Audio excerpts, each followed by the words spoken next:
What's up, YouTube? It's your boy Wade8, and we're finally back. I know 7 years ago I posted that I was gonna put some updates on YouTube, and things got crazy. I'm a busy guy. I used to post a lot in my early 20s. Even in my late teens, I was posting on YouTube. I was vlogging before they called it vlogging. But now things have changed. A lot has gone on since then. I know some of it is on YouTube. 2010. I started up a skate company. I started up Trophy Grip Tape. I also started working for Harold Hunter Foundation. Was heavily sponsored, and I worked my ass off and stayed humble throughout that entire process. I was also in college. There was a lot going on. I worked full time. I remember on and off I was working with Homage Skate Shop, as well as a bunch of other places. In 2011, I started skating for Airwalk. And I was a brand ambassador along with my homie Zevi and my boy Keith and my boy Carlo. It was amazing. 2012, we ended up going to DR. Shout out to Louis Tolentino. He was the guy that was going pro for Shut, skating for Red Bull. And we were just fortunate and lucky and blessed to be able to go on that trip. And that was the first and only time I've ever left the country. You know, after that, I continued to mentor kids around New York City for a while. We would go to Woodward Camp every single year. I went 8 years in a row. And also, the last time I went is actually 2017? 2018, I forget. On my YouTube, it's featuring my former teammate and my boy, Trophy T, and someone you guys may recognize who is a big X Games Street League skater and also champion, multi-time champion, Thaisa Leo from Brazil. She's been killing it. We both skated for Rockstar Bearings for like maybe a year together, and she was just destined to just go above and beyond. So I already knew from the minute I met her that she was gonna shred. And you know, I got knocked down a couple of times. I tore my ACL, I was knocked out 2015, had my surgery in 2016, and the recovery process was brutal. I didn't take any of the prescribed medications that the doctors gave me. I just healed like a G and took all the pain. But I do suffer from osteoarthritis. I got scoliosis, I get back pains, I get a lot of knee pains. I tore both my MCLs, tore my ACL, both my ankles is trashed, and this year I fractured / broke my toe. It's been a lot going on, and I did a lot in skateboarding. 2020 was the turning point in my skateboarding advocacy, where I was able to get Betsy Head Skate Park built. Now, I was fighting to get skate parks in my neighborhood since 2008.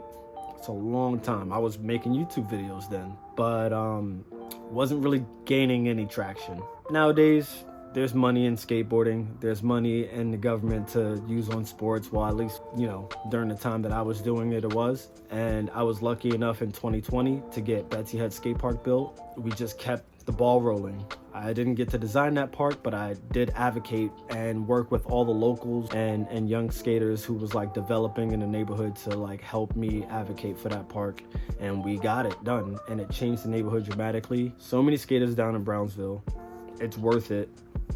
If you have nothing and you go from nothing to a solid, you know, plaza that you can skate. After that, I worked hard to try to get Ocean Hill Playground built, which is right here. It's the park you see right now. It's amazing, fully thought of in my head. This is the premier park that I was working on since I was maybe 17, 18 years old. And then we got Broadway Junction Skate Park, which I was lucky enough to design, you know? So we got 3 skate parks. 2 of them I got to design: Broadway Junction, Ocean Hill Playground, Ocean Hill Skate Park, aka Brownsville TF, and it's been a wild ride.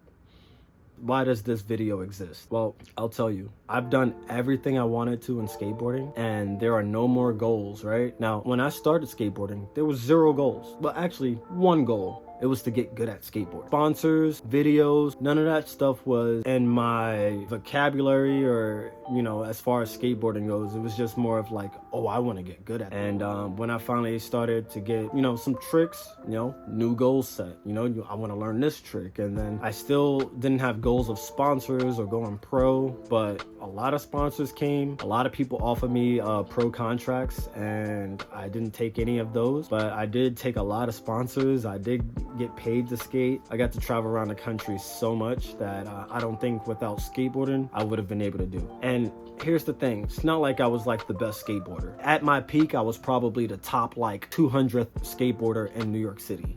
Now, in a category, you know, that's where I stand right now.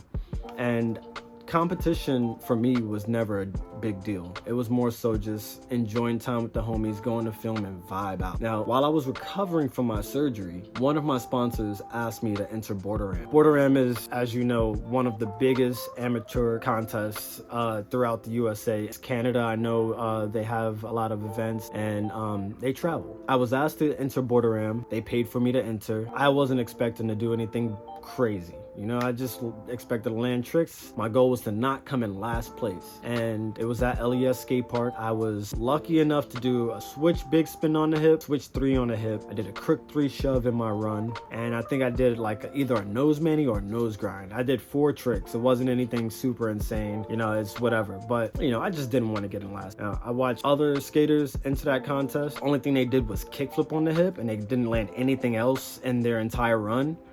And this was my score. 73 out of 74.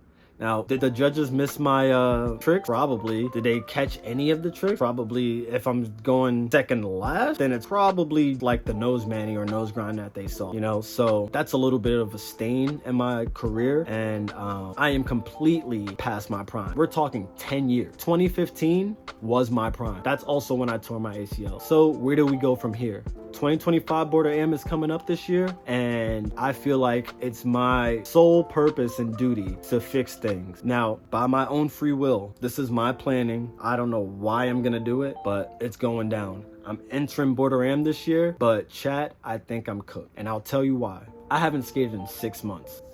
Meaning, I fractured my toe and was out of commission. Couldn't do anything but teach. 3 months before that, I wasn't skating because I was waiting for the warm weather. But I ended up fracturing my toe this April. Ocean Hill Skate Park opened January 5th. So I was waiting for that warm weather. I was so excited. And fractured my toe in April, out the entire year. And now we're into the new year. We have a 1-year anniversary skate park going on, and I'm ready. I feel like I'm ready. But if I'm gonna enter Border Am, that means this isn't just a one and done type deal. I have to work toward this goal, which means you have entered a series. Yep.